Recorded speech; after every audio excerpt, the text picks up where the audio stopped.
नमस्ते।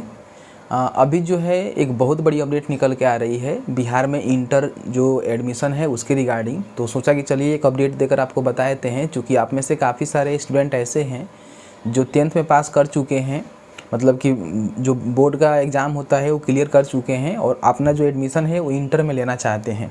तो आज की इस वीडियो में हम सारा चीज़ जो है गाइड करने वाले हैं कि आप इंटर में एडमिशन लेने के लिए कैसे रजिस्ट्रेशन कर सकते हैं, कब से आपका जो है रजिस्ट्रेशन चालू होगा, किस तरह से आपका सिलेक्शन होता है और किस तरह से आप जो है इंटर में एडमिशन ले सकते हैं। इसके रिगार्डिंग जो है सारा जानकारी इस वीडियो में आपको हम क्लियर करके बताएंगे। अगर आप भी 10वीं के स्टूडेंट हैं, मतलब कि 10वीं पास करके आप इंटर में एडमिशन लेना चाहते हैं, तो ये वीडियो जो है काफ़ी आपके लिए हेल्पफुल साबित हो सकता है। और साथ ही साथ आप साइबर कैफ़े वाले हैं तो आपके लिए भी वीडियो बहुत ज़्यादा हेल्पफुल हो सकता है। इसलिए इस वीडियो को शुरू से अंत तक लेकर जरूर देखिएगा। आप लोग से हमने रिक्वेस्ट है, क्योंकि आप लोग वीडियो को शुरू से अंत तक लेकर नहीं देखते हैं तो आपको जो है कहीं ना कहीं सही जानकारी नहीं मिल पाता है। तो चलिए आज का वीडियो शुरू करते हैं। सबसे पहले आप सभी को पता ही है कि हर साल बिहार बोर्ड से जो भी बच्चे पास करते हैं या फिर किसी भी बोर्ड से पास करते हैं और बिहार में एडमिशन लेना चाहते हैं बिहार बोर्ड से, तो उनको जो है सबसे पहले रजिस्ट्रेशन करना होता है।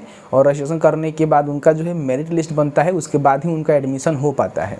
तो रजिस्ट्रेशन करने के लिए जो OFSS का वेबसाइट है वहाँ से जाकर आपको सबसे पहले रजिस्ट्रेशन करना होता है, उसके बाद ही आपका यहाँ पे मेरिट बनता है और सिलेक्शन होता है। तो सबसे पहले बात कर लेते हैं कि आखिर रजिस्ट्रेशन कब से शुरू होने वाला है। तो आप यहाँ पे देखेंगे पेपर के माध्यम से बताया गया था कि जो भी आपका कंपार्टमेंट का एग्ज़ाम था उसका रिजल्ट था वो नहीं आया हुआ था, इसलिए जो इसको रोका गया था। लेकिन अभी जो रिजल्ट वगैरह घोषित कर दिए गए हैं।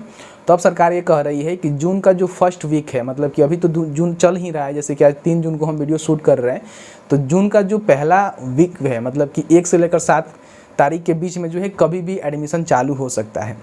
तो एडमिशन चालू होगा तो एडमिशन से पहले जो है रजिस्ट्रेशन आपको करना होगा, जो कि OFSS के वेबसाइट से आप कर सकते हैं।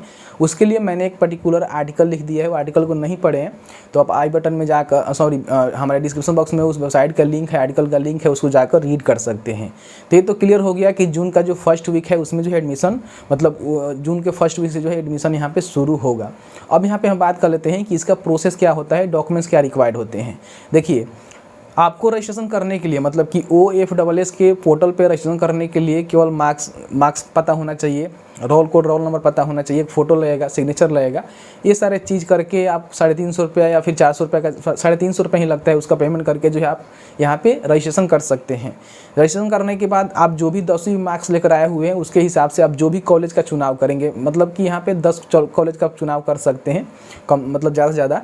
तो आपको जो है कॉलेज का चुनाव करना होगा, जो भी कॉलेज आपके नियरेस्ट में है जिसमें आप एडमिशन लेना चाहते हैं। तो आपके मार्क्स के ऊपर जो भी कॉलेज आपको अलाउ किया जाता है, जो भी मेरिट बनता है, 3 बार जो है मेरिट लिस्ट यहाँ पे जारी किया जाता है। तो पहले ही मेरिट लिस्ट में अगर आपका नाम आ जाता है तो आपको जो भी कॉलेज अलाउ किए जाते हैं उस कॉलेज में जाकर आपको एडमिशन लेना होता है। अगर पहला में नहीं आता है तो दूसरा में नहीं आता तो तीसरा मेरिट लिस्ट में आपका नाम आता है, और उसमें भी नहीं आता है तो एक जो है स्पॉट एडमिशन होता है, उसके माध्यम से आपका एडमिशन किया जाता है। उसके बारे में हम बाद में बात करेंगे। तो मेरिट लिस्ट में नाम आ जाने के बाद आपको एक डेट दिया जाता है, उस डेट के अंदर जो है जो भी कॉलेज में आपका अलाउ किया गया है उस कॉलेज में जाकर मैनुअली खुद जाकर जो है आपको फॉर्म फिल करके जो भी आपका संकाय वगैरह है, जिस भी संकाय से आप अप्लाई किए हुए हैं, जैसे कि आपका कॉमर्स, आर्ट, साइंस हो गया, जिससे भी अप्लाई किए हुए हैं उस मतलब चीज़ से जाकर आपको एडमिशन लेना होता है। एडमिशन कराते समय कौन कौन सा डॉक्यूमेंट्स आपको लग सकता है, इस बात को क्लियर कर लीजिएगा, क्योंकि बहुत सारे स्टूडेंट को पता नहीं होता है तो आगे चल के उनको प्रॉब्लम होता है।